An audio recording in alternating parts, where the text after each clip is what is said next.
这个位置又扎了一个钉。这一块是上一次在威海的时候戳了一个洞补的，现在看不出来，补得很好。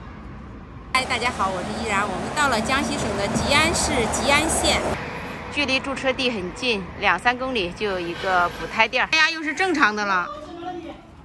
它太阳晒哪边晒它就。穿了吗？这么大一点。哦哟，有啊。冲了吗？这么泡旁边。在哪儿呢？这么泡。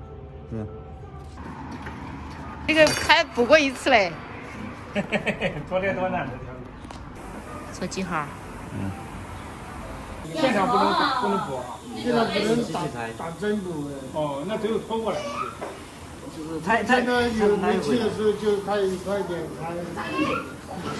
要随时看胎压，看一下检查一下。下就漏不掉。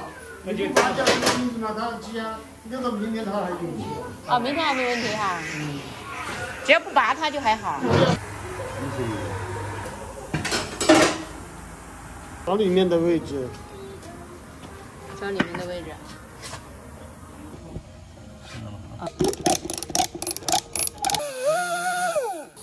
毛刷。对。我们在哪个位置？现在是江西省的地图。啊。我们现在就在这个中部。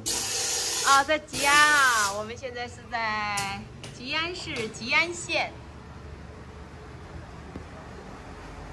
江西的中部哈。自行车也是用这种补吧？比这种小一点。小一点哈，哎，东西还是一样的哈。啊。又封个边儿了。衣服胶。3下2下就补上了。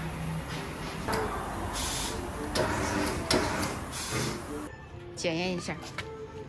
这个孔里面还有气泡，没事，等泡一下就没事了。为什么还有一点呢？外台之间它有点空气挤下出来。挤出来的。